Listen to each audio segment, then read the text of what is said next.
Good morning and welcome to Path of Evolution. આપણે જે મહાન આત્મા ગંગા સતી થઈ ગયા અને એમનો આપણને જે વારસો મળેલો છે ભજનો રૂપે એને સમજવાનો પ્રયત્ન કરીએ છીએ. આપણે જે વચન સમજી રહ્યા છીએ કે ગંગા સતીએ વચનને અલગ અલગ રીતે વાપરી બતાવ્યું છે. વચન શબ્દ છે ને કેટલી હદે સરફેસ ઉપરથી જે વચન શબ્દ છે આપણી જે સમજણ છે એને કેટલી ડેપ્થમાં લઈ ગયા છે. આપણે આગળ જોયું હતું કે શાનમાં રે શાન એની અંદર સતીએ વાત કરી કે 14 લોકથી વચન છે ન્યારું પાનબાઈ એની તો કરી લો ઓળખાણ રે.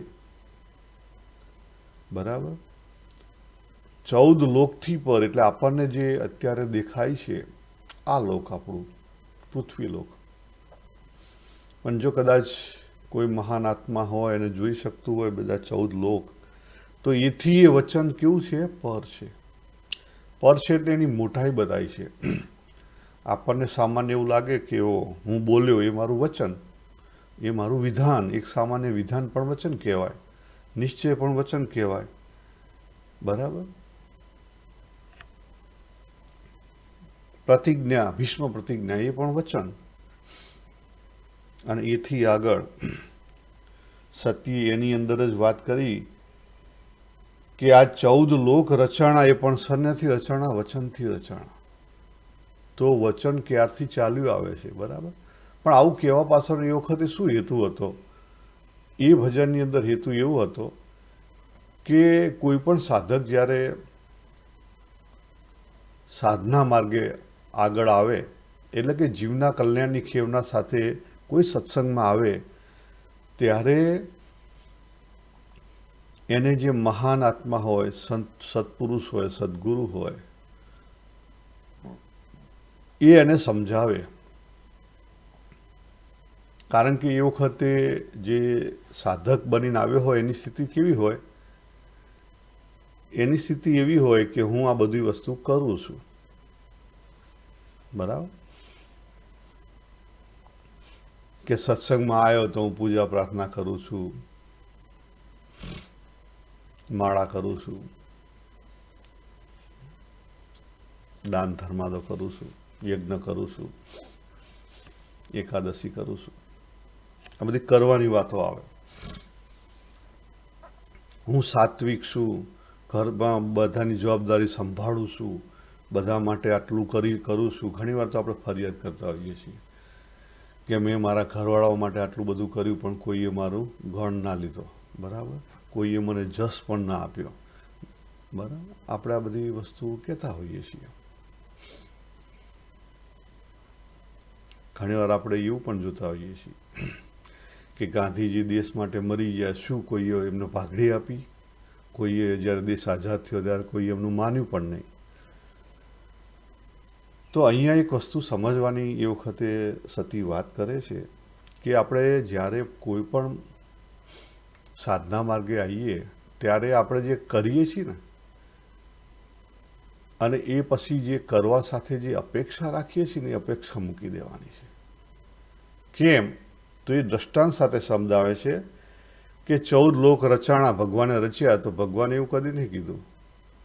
સૂર્ય નિયમિત ફરે છે, ચંદ્ર નિયમિત ફરે છે, આપણી પૃથ્વી ઠેરાયેલી છે, એ પોતાની ધરી ઉપર ફરે છે નિયમિત. તો કોઈ કદી કહેતું નથી કે અમે આ તમારા માટે કર્યું. આજે એથી આગળ જોઈએ તો પ્રકૃતિના જે બીજા તત્વો છે, કહેતા આ ઝાડપાન છે, પશુ પક્ષી છે, પવન છે, દરેક વસ્તુ તમે જોઈ લો, પૃથ્વી, જળ, તેજ, વાયુ, આકાશ, કોઈ પણ આપણને કંઈ બતાવતું નથી.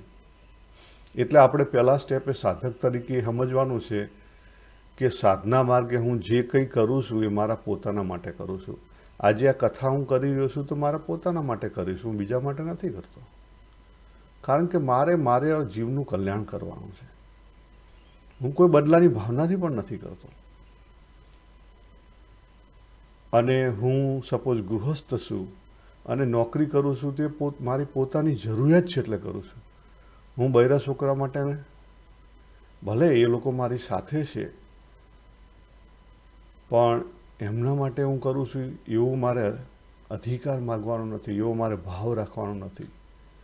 હું એક પુત્ર છું તો મા બાપની ફરજ બજાવું છું, પેલા મા બાપનું જે જવાબદારી છે ઉઠાવું છું, તો એમાં હું નવાઈ નથી કરતો. હું એક પતિ છું, પત્નીની જવાબદારી ઉઠાવું છું, એમાં હું નવાઈ નથી કરતો. હું એક પિતા છું, બાળકોની જવાબદારી ઉઠાવું છું, એમાં નવાઈ નથી કરતો. આ વસ્તુ સમજાય તો પછી આગળ જીવના કલ્યાણ માટે કામ થાય. પછી આગળ આપણે જોયું, સતીએ વાત કરી કે વચન અને વિવેક બેને હાથે લીધા. અને વિવેકને પછી દરેક સ્ટેપે અલગ અલગ રાખવો પડે. વ્યવહારનો વિવેક રાખવો પડે, સતનો વિવેક રાખવો પડે, પુરુષ પ્રકૃતિનો વિવેક રાખવો પડે, સમજવો પડે અને જીવનમાં અપનાવવો પડે. આ બધી વસ્તુ કેવી છે? આપણા જીવનમાં અપનાવવાની છે, અનુભવમાં લેવાની છે, દરરોજની ક્રિયામાં લેવાની છે. શરૂઆતમાં આપણે જ્યારે સામાન્ય સાધક હોઈએ, ધર્મના માર્ગે હોઈએ, ત્યારે કેવું હોય કે આપણે આ જે બધી ધાર્મિક ક્રિયાઓ છે એમાં જોડાવાનું હોય. તો ત્યાં પણ સતી કહે છે કે વચને થાપન ને વચને ઉત્થાપન, બરાબર. વચને મંડાય પ્રભુના પાઠ. આ બધી વસ્તુ સાચી છે, પણ એક સ્ટેપ બાય સ્ટેપ છે. જેમ સીડી હોય એમાં બધા સ્ટેપે અલગ અલગ આપણે ચડવું પડે. એક સ્ટેપ કંઈ કાઢી નાખવાનું નથી. એમ ધર્મ, જ્ઞાન, વૈરાગ્ય, ભક્તિ, આ બધા સ્ટેપ છે. એ બધા પૂરા થાય ત્યારે પરાભક્તિ જાગે. અને પરાભક્તિ છે એ સાચી ભક્તિ છે. વસ્તુ વચનમાં છે પરિપૂર્ણ, પાનબાઈ વચન છે ભક્તિનું અંગ. અને યથાર્થ વચનની શાન જેણે જાણી એને કરવું પડે નહીં બીજું કાંઈ રે. ખ્યાલ? આટલા સુધી કહી દીધું. હવે આગળનું જે ભજન છે એની અંદર સતી આખું જે આપણે વાત કરી એને બંનેને જોડે છે. શરૂઆતથી કે કહેતા એ જે જૂના વચનો છે એના આદિ તરીકે કહે છે. અને અનાદિ એટલે જેનો કોઈ આદિ નથી, અનાદિ, બરાબર. જે છે ને છે, એટલે કે મારો આત્મા છે ને છે, આ સૃષ્ટિ રચાણી, બરાબર. એને જો તમે આદિ કહેતા હો તો આત્મા છે અનાદિ થયો. જ્યારથી આપણે છીએ, આપણું અસ્તિત્વ છે, ત્યારથી આ વચન છે. જ્યારથી આત્મા અને પરમાત્માનું અસ્તિત્વ છે ત્યારથી આ વચન છે. કહેતા સ્વધર્મ છે. ત્યાં શું આવ્યું? વચન એટલે સ્વધર્મ આવ્યો. જ્યારથી આત્મા અને પરમાત્મા તત્વ છે ત્યારથી સ્વધર્મ છે. અને આપણે કહીએ છીએ કે આત્મા અનાદિ છે, પરમાત્મા અનાદિ છે, અનાદિ તત્વ છે ને છે જ. તો આ સ્વધર્મ પણ કેવો છે? અનાદિ છે ને છે. અને એથી નીચે આદિ કીધો. આદિ અનાદિ છે વચન પરિપૂર્ણ. જો આ ખાલી જે ટાઇટલ છે ને એમ જ સાર રાખવાઈ ગયો. તો આદિમાં શું લઈ શકાય? તો આપણા 4 યુગ આવ્યા. સતયુગમાં જેણે કોઈને વચન આપ્યા, બરાબર. પછી 13માં રામ ભગવાન થયા, એમણે જે કોઈ રામ ભગવાન એમનો વંશજ જે છે એમણે વચનો જે આપ્યા. પછી દ્વાપર કહેતા કૃષ્ણ ભગવાન જે આવ્યા અને એ વખતે જે ભીષ્મ પિતાએ જે બધા વચનો આપ્યા, બરાબર. તો એ બધા જે વચનો છે એ બધા વચનો કેવા થઈ જાય? આદિ, જૂના વચનો થઈ જાય. પણ આપણો જે આત્માના પરમાત્માના સમયથી જે આવે છે એ વચન કેવા થઈ ગયા? એ અનાદિ થઈ ગયા. એટલે એ વચન સ્વધર્મ થયા. જ્યારે ભીષ્મ પિતાએ, પછી રામ ભગવાને, પછી કર્ણએ અને તમે હું આપણે બધા જે કંઈ વચન આપીએ છીએ, વચનનો ઉપયોગ કરીએ છીએ, એ બધા શું છે? પ્રતિજ્ઞા, બરાબર.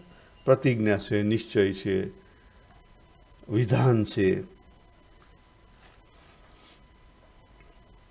હવે આગળ શું કહે છે કે આદિ જ અનાદિ છે વચન પરિપૂર્ણ. જોજો, વચન પરિપૂર્ણ શબ્દ વાપર્યો. પરિપૂર્ણનો અર્થ શું થાય? વચન તો આપણે સમજ્યા કે વચન એ સામાન્ય શબ્દથી લઈ અને સ્વધર્મ સુધી એની વ્યાખ્યા થઈ શકે. દરેક સ્ટેપ બાય સ્ટેપ હોય. જેવો તમારો સ્ટેન્ડિંગ પોઈન્ટ એ પ્રમાણે વચનનો તમે ઉપયોગ થાય. હવે પરિપૂર્ણ એટલે કમ્પ્લીટલી બધે સમાયેલું છે. જો આપણો આત્મા અનંત છે, ભગવાન અનંત છે. અનંત છે એનો શું થયો? અંદર ને બહાર બધે જ છે. અંદર અને બહાર બધે જ છે. ખાલી આપણો અંદર આત્મા છે એવું નથી, અંદર છે એવું નથી. ખાલી અંદર તો આપણનો ઇન્ડિવિડ્યુઅલ સેલ્ફ કહેતા જીવ છે, અને જીવનું કનેક્શન છે, આપણી ઇન્ડિવિડ્યુઅલ ચેતના છે, એટલે એનું કનેક્શન છે. બાકી બધે છે. કોન્શિયસનેસ બધે, જેમ આકાશ બધે છે એ જ રીતે કોન્શિયસનેસ બધે જ છે.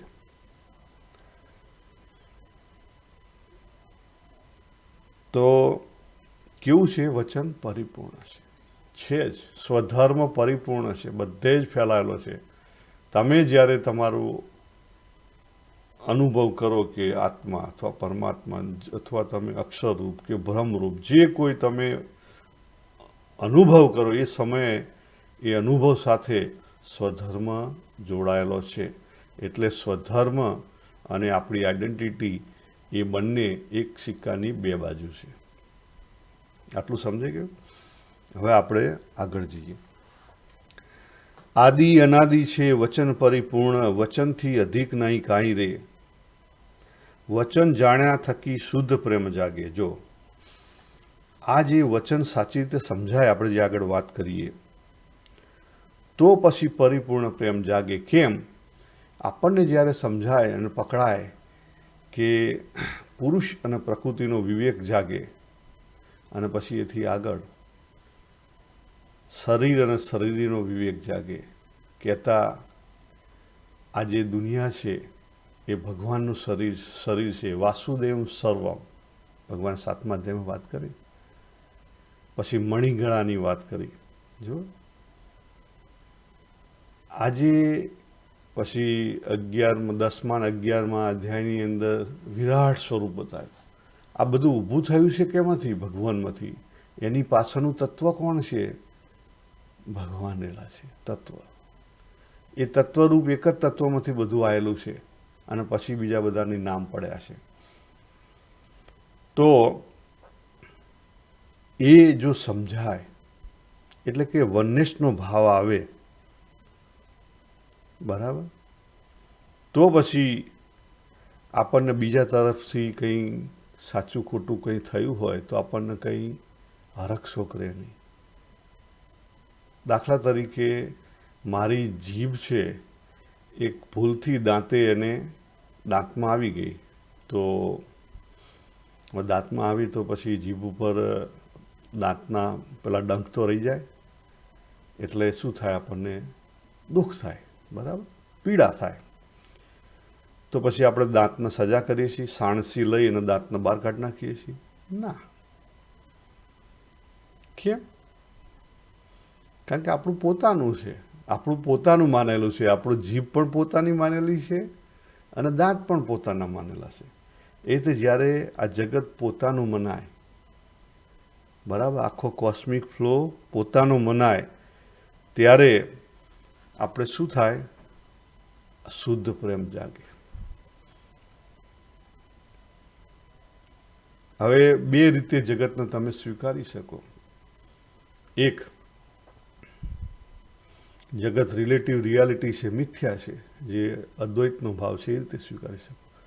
કા પછી તમે જગત, જે બી હાલ વાત કરી વનનેસ, ભગવાનમાંથી જે ઊભું થયેલું છે અને ભગવાનની લીલા છે, બરાબર, તો પછી ફરિયાદ કરવાની રહે? આ બે વસ્તુ જો બેમાંથી ગમે તે એક વસ્તુ સ્વીકારે ને તો ફરિયાદ ના રહે. અને ફરિયાદ ના રહે તો પછી સહેજે આપણે જે કંઈ કરતા હોઈએ એમાં આપણો રસ જળવાઈ રહે, આપણે પ્રેમથી કરીએ, બરાબર. ને સુરતા નિર્ગુણમાં સમાય રહે. જો અહીંયા સુરતા એટલે આપણી ઇમેજ, આપણે બિકમિંગ. દાખલા તરીકે હું એક મનુષ્ય, મનુષ્યથી આગળ બાબુ, બાબુથી આગળ પુરુષ, પુરુષથી આગળ પુત્ર, પતિ, પિતા, બરાબર, પછી ઓફિસર, જે તમે ગણો. આ બધા વ્યક્તિત્વ આપણા રોલને લઈને ઊભા થયેલા છે, બરાબર. સમય આ વ્યક્તિત્વ આપણા જે ઊભા થાય છે એ મુજબ આપણે કામ કરતા હોઈએ છીએ, એ પરિસ્થિતિમાં આપણે કામ કરતા હોઈએ છીએ. પણ જ્યારે સાચો પ્રેમ જાગે અને સાચી સમજણ આવે ત્યારે આપણા જે સુરતા, એટલે આ બધી ઇમેજ, આપણી જે ઇમેજ છે કે હું બાબુ છું, હું બાબુ તરીકે ઇન્ડિયન છું, હું બાબુ તરીકે ગુજરાતી છું, હું બાબુ તરીકે પુરુષ છું, હું બાબુ તરીકે પિતા છું, હું બાબુ તરીકે પુત્ર છું, હું બાબુ તરીકે ઓસ્ટ્રેલિયન સિટીઝન છું, હું બાબુ તરીકે ન્યૂઝીલેન્ડ સિટીઝન છું, હું બાબુ તરીકે જે તમે કહેતા હોય એ બધી આઈડેન્ટિટી છે, એ બધી સુરતા કહેવાય, ઇમેજ. સુરતા નિર્ગુણમાં સમાય. નિર્ગુણ એટલે આ બધા ગુણ જતા રહે, બધી આઈડેન્ટિટી જતી રહે. હું છું એટલું રહે. આઈડેન્ટિટી કોઈ વચ્ચે આવે નહીં. પછી હું છું એવું કહેવાની જરૂર ખરી? છે ને છે. તમે છેમાં આવી ગયા. આપણે આગળ જોયું હતું, હું છું એ આપણો ભાવ છે, પણ રિલેટિવ ભાવ છે. પણ છે એ કેવો છે? પરિપૂર્ણ ભાવ છે. સત-ચિત આનંદ કહેવાય ને, સત એ છે. બરાબર. હવે જો આગળ લઈ જશે હો સતી. આગળ શું કહે છે? કર્મકાંડ એને નડે નહીં. જો જ્યારે આપણે કરતાપણું ભોગતાપણું મૂકી દીધું પછી આપણને કર્મકાંડ કોઈ બાકી રહ્યા જ નહીં. કર્મકાંડ ક્યારે કરવા પડે? કે જ્યારે આપણે કરતા બનીએ ત્યારે. કે હું ગૃહસ્થ છું અને ગૃહસ્થને મારે આ ફળ જોઈએ છે તો મારે આ યજ્ઞ કરવો પડે. બરાબર.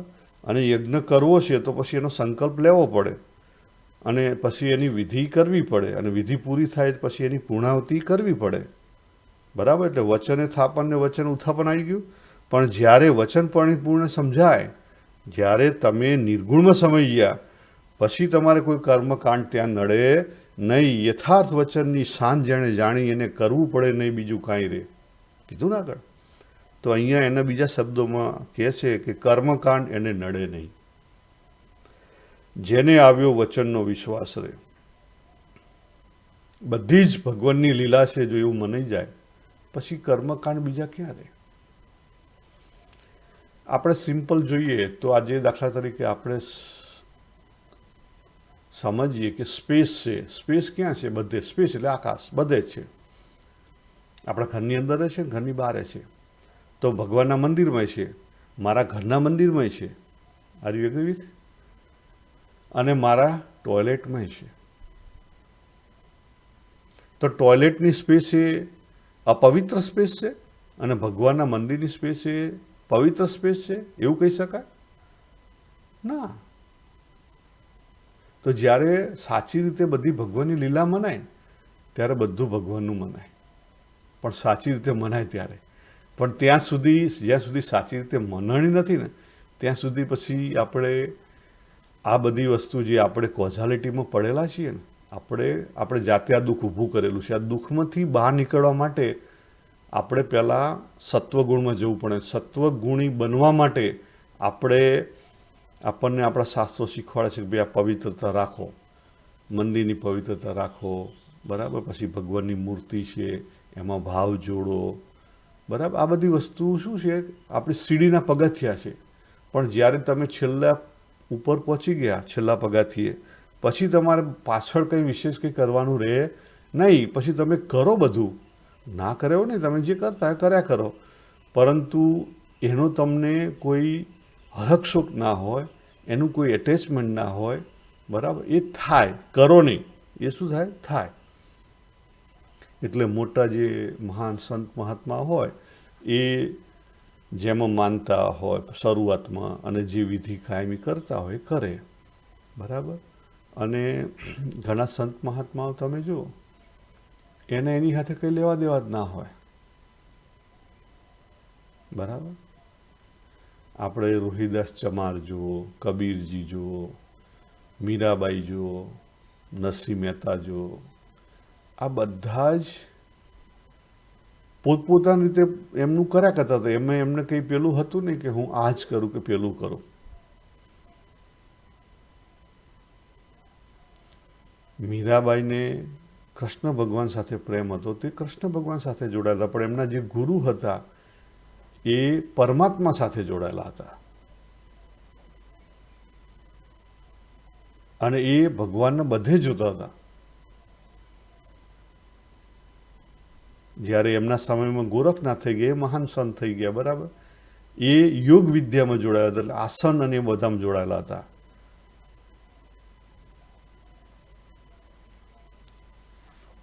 એટલે કોણ ક્યાં જોડાયેલું છે એની સાથે લેવા દેવા નથી, પણ છેલ્લે કર્મકાંડ એને નડે નહીં, જેને આવ્યો વચનનો વિશ્વાસ રે, પગલું ભરે પણ વચન તપાસે ને, થઈ રહે ગુરુજીના દાસ રે. હા, જો આ શબ્દ શું છે કે થઈ રહે ગુરુજીના દાસ રે. દાસ એટલે ડિવોશન રાખવાનું છે. ભક્તિ માર્ગે કે કોઈ પણ માર્ગે જ્યારે જીવના કલ્યાણ માર્ગે નીકળે એટલે બે વસ્તુ અગત્યની છે. પહેલો આપણો કરતાપણું જે ઈગો છે એને શૂન્ય તરફ લઈ જવાનો છે, બરાબર. અને બીજું, આપણે જે કોસ્મિક બીઈંગ છીએ એટલે ભગવાનનું લીલા છે અને એમાં આપણે એક પાત્ર ભજવાયા છીએ.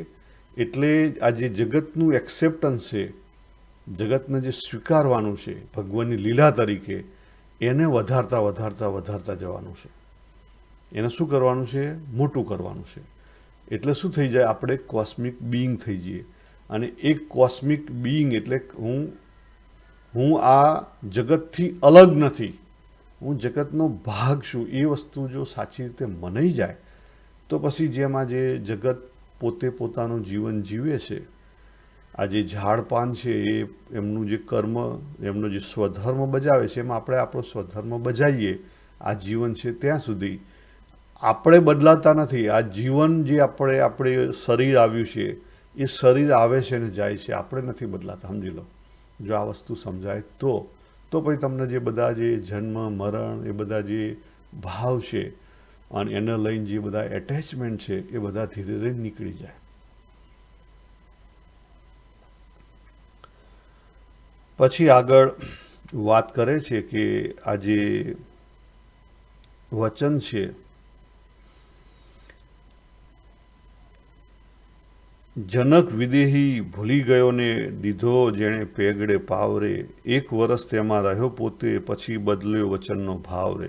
જો જ્યારે સમજણ આવે, ઘણીવાર થાય આવું આપણને કે આપણે બુદ્ધિથી સમજ્યા હોઈએ, આ લોકની બુદ્ધિથી સમજ્યા હોઈએ તો ભૂલી જવાય, કારણ કે એ સ્મૃતિ વિસ્મૃતિ થાય. પણ જ્યારે આત્મબોધ થયો હોય ત્યારે આપણને કદાપી વિસ્મૃતિ થાય નહીં. આપણી 3 સ્મૃતિઓ છે ને, આપણી પાસે 3 સ્મૃતિઓ છે. એક ક્રિયા રિલેટેડ સ્મૃતિઓ છે, એટલે વારંવાર જે ક્રિયા કરીએ એ બોડી આપણી એ યાદશક્તિ રાખી લે, બરાબર. બીજી મન રિલેટેડ સ્મૃતિ છે, એટલે અંતઃકરણ રિલેટેડ સ્મૃતિ છે. જ્યાં સુધી મન જાગૃત હોય અને એક્ટિવ હોય ત્યાં સુધી આપણે ઓળખીએ. તમે જુઓ, ઘણા બધા જેનું માઇન્ડ કામ ના કરતું હોય એ એના સગા સંબંધીઓને ઓળખે નહીં. કેમ? કારણ કે એ કોમામાં પડેલો હોય, એને ડીપ સ્લીપમાં અને કોમામાં બે હરખા જેવું જ હોય. ડીપ સ્લીપવાળો જાગે, કોમામાં જાગે, ક્યારે ખબર ના પડે. એટલે જ્યારે આપણને સમજાય ત્યારે આપણે જ્યારે ભાવ બદલીએ ત્યારે પછી આપણું કામ થાય. કારણ કે સ્ટેન્ડિંગ પોઈન્ટ બદલવો પડે. ભાવ બદલવો મીન્સ શું? સ્ટેન્ડિંગ પોઈન્ટ બદલવું પડે. આપણે દેહમાં હોઈએ તો પછી આગળ વધવું પડે. દેહ છતાં તેને વિદેહી કીધો, એ વચન તણો પ્રતાપ રે, ગંગા સતી એમ બોલ્યા પાનબાઈ, જેને નહીં ત્રિવિધનો તાપ રે, આદિ અનાદિ છે વચન પૂરી. પણ શું કીધું? જો વચન સમજાઈ જાય તો પછી આ જે ત્રિવિધનો તાપ છે, બધા ક્યાં છે? મનના ખેલ છે, એ બધા મટી જાય. તો આદિ અનાદિ છે વચન પરિપૂર્ણ, એમાં એ ટાઇટલની અંદર સતીએ બધી વાત આપણને કરી દીધી. આ વસ્તુ, આ સાધના કેવી છે? આ સાધના આપણે જાતે કરવાની છે. હું તમારા માટે ના કરી શકું, તમે મારા માટે ના કરી શકો. અને એ જાતે કરી અને શું કીધું? જો ને સુરતા નિર્ગુણમાં સમાય રહે. છેલ્લે આપણને આપણો આત્મા કેવો છે? નિરાકાર છે. પરમાત્મા કેવા છે? નિરાકાર છે. એ આપણને અનુભવ થવો જોઈએ. છે તો પછી અનુભવ થાય કે ના થાય? થાય. પણ એના માટે પછી આપણે એવી સાધના કરવી પડે. એ માટે કંઈક કરવું પડે. એમનેમ તો ના થાય ને. તો આજે 4 મુખ્ય યોગ છે: ધર્મ, જ્ઞાન, વૈરાગ્ય અને ભક્તિ. એ માર્ગે આપણે ધીમે ધીમે આપણું જે અંગ હોય એને અંગને ઓળખી અને આગળ વધવાનું છે. અને વધતા વધતા વધતા એક દિવસ એવો આવશે કે આપણને સમજાશે આપણું સ્વરૂપ. સ્વરૂપ સમજાયા પછી પણ મુશ્કેલી રહી જતું રહે છે. સ્વરૂપ ઓળખાયા પછી એની સાથે આપણે પ્રેમ કરવાનો છે. નહીં તો પછી જગત તરફ પ્રેમ થઈ જાય. તો ગંગા સતી, એમના શબ્દોના ઉડાણ જુઓ તો એમને કેટલી હદે આ બધું એમણે સાધ્ય કરેલું હશે. બરાબર. તો આપણે અહીંયા આ ભજનને પૂરું કરીએ. શ્રી સ્વામિનારાયણ ભગવાનની જય.